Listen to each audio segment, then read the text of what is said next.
વચનામૃત વંચાવીને તેની વાત કરી. જે કદાપી ભગવાનની મૂર્તિમાં જોડાઈ જાય તો પણ કેટલુંક ચોખ્ખું કેમ સમજાય, માટે સર્વ કરતાં સમજણ અધિક છે. પછી નાળિયું તણાવ કે ન તણાવ, ને સાંખ્યને યોગ કરતાં પણ ભગવાનનું સર્વોપરીપણું સમજવું એ શ્રેષ્ઠ છે. સ્વામીનું કહેવાનું એવું જણાય છે કે એક તો ભગવાનની મૂર્તિમાં હેત છે અને એક તો ભગવાનની મૂર્તિનો મહિમાનું જ્ઞાન છે. એ બેમાંથી શ્રેષ્ઠ કોણ? બેમાંથી વધારે સારું કયો? તો કે હેત હોય એના કરતાં મહારાજનો સિદ્ધાંત છે એ મહારાજના મહિમાનું જ્ઞાન છે એ શ્રેષ્ઠ છે.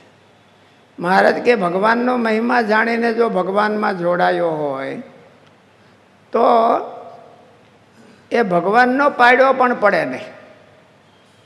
એકવાર જો ભગવાનનો મહિમા જાણી અને એમાં ભગવાનમાં જોડાણ હોય તો પછી ભગવાનનો પાડ્યો પડે નહીં. અને હેત હોય એને થોડુંક વિઘન આવવાની શક્યતા રહે છે. મહારાજે કીધું કે ભગવાનની જે પટરાણીઓ હતી એણે અનેક જન્મ સુધી તપશ્ચર્યા કરી હતી. બ્રહ્માની ઉપર તપ કર્યું. બ્રહ્માજી રાજી થઈ ગયા ને કે માગો, તો કે અમારા પતિ છે એ ભગવાન થાય.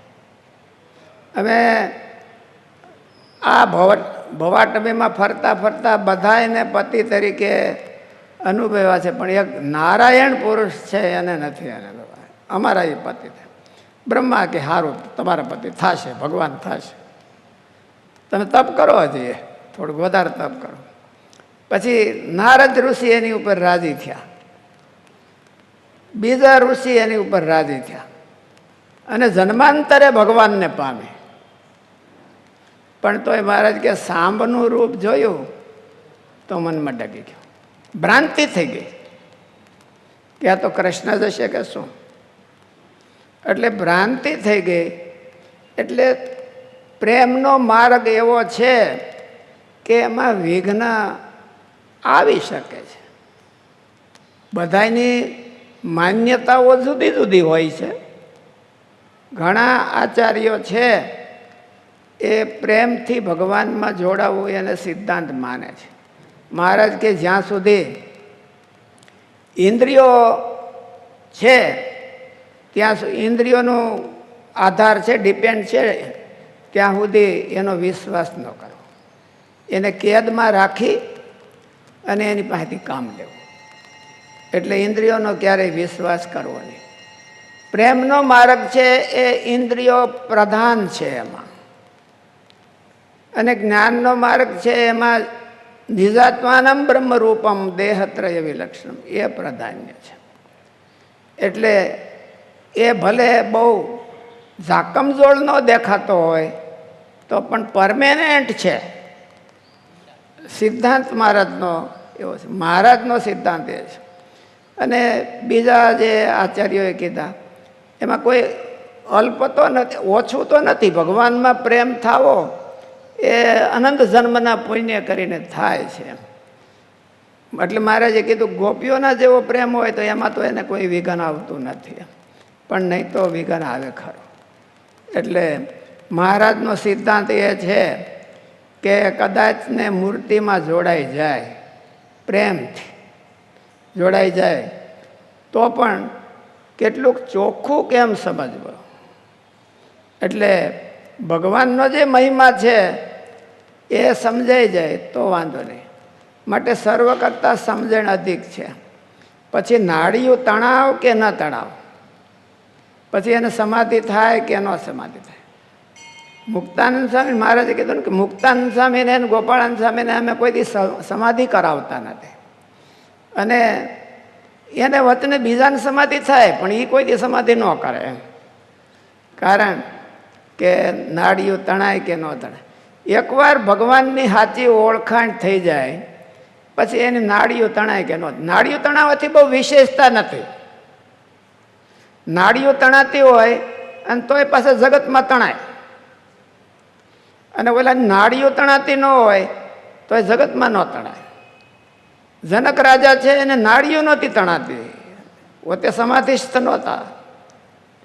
અને આ મુક્તાનંદ સ્વામીની એને તો અષ્ટાંગ યોગ સાધ્યો હતો, પણ તોય મહારાજ એને કોઈ દી સમાધિમાં જવા જ દેતા નહીં.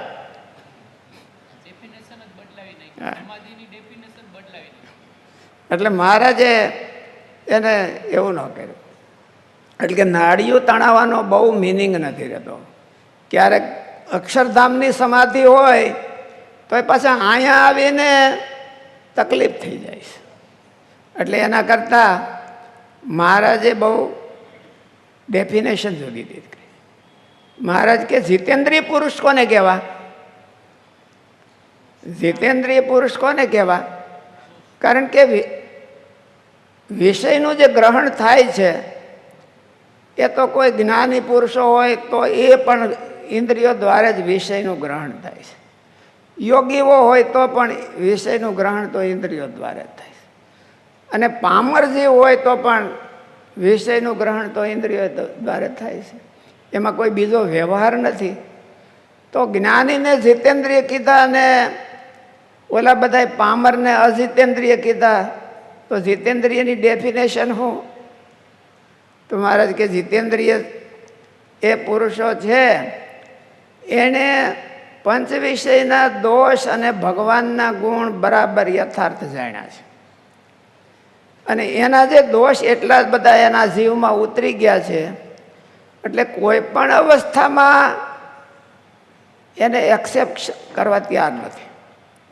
મહારાજ કે દૂધ હોય, પાત્ર હોય ને એમાં હરપે મોઢું નાખ્યું હોય અને આપણને ખબર હોય તો ઊંઘમાંથી ઉઠાડે અને આ માખ્યું ચોળતો હોય ને ક્યાં પી લે તો ન પીવે, તો તરત જ આંખું ખુલી જાય. ક્યાં તો ઓયલું છે. એટલે ત્યાં રહેતું નથી એવું કે ઊંઘમાં પણ એને ઊંઘની હોહરવું એ શેડ ઉતરી ગઈ છે. એવી રીતે મહારાજ કે જેને પંચ વિષય ઇન્દ્રિયોના જે વિષય છે એના દોષની શેડ હોહરવી જીવમાં ઉતરી ગઈ હોય એ બધા જીતેન્દ્રિય. અને બીજા બધા પામર, જેને ખબર નથી કે આ વિષયની શું દુષ્ટતા છે, તો એ બધા પામર કહેવાય. એટલે મહારાજે કીધું કે જીતેન્દ્રિય પુરુષ કોને કહેવા? તો પંચ વિષય જીતાય છે એની ડેફિનેશન હોતે મહારાજે એવું કીધું. જીતમ જગત કે મનોહિયાન. તો મહારાજે કીધું કે જગત જીત્યું એને મન જીત્યું. તો જગત જીત્યું ક્યારે? જગત એટલે પંચ વિષય. પંચ વિષય ક્યારે જીત્યા કહેવાય? ઇન્દ્રિયો ક્યારે જીત્યા કહેવાય? દેશકાળ ક્યારે જીત્યા કહેવાય? આવા બધા પ્રશ્નો મહારાજે નોખા લીધા છે. અને બધાના નોખા એના મહારાજે નિરૂપણ કર્યું છે. એટલે એ બધા પણ એક કોમન છે કે પંચ વિષય હોય, ઇન્દ્રિયો હોય કે દેશકાળ હોય, એમાં જે ઝેર પડ્યું છે એને જ્યાં સુધી ઓળખે નહીં ત્યાં સુધી એ ધરાઈને પીવે, એ મૂકે નહીં. પણ જેને ખબર પડી જાય કે આમાં ઝેર પડ્યું છે તો મરી જાય તોય ન પીવે. ભૂખ્યો મરી જાય પણ પીવે નહીં. ભૂખ્યા મરવું સારું કે આ પીને મરવું એ નહીં સારું. એટલે મહારાજે એવું કીધું કે એને ઝેર આ ઇન્દ્રિયોના જે દોષ છે એને જાણે ત્યારે જ એ જીતેન્દ્રિય થાય છે અને ત્યારે જ એના પંચ વિષય જીતાય છે.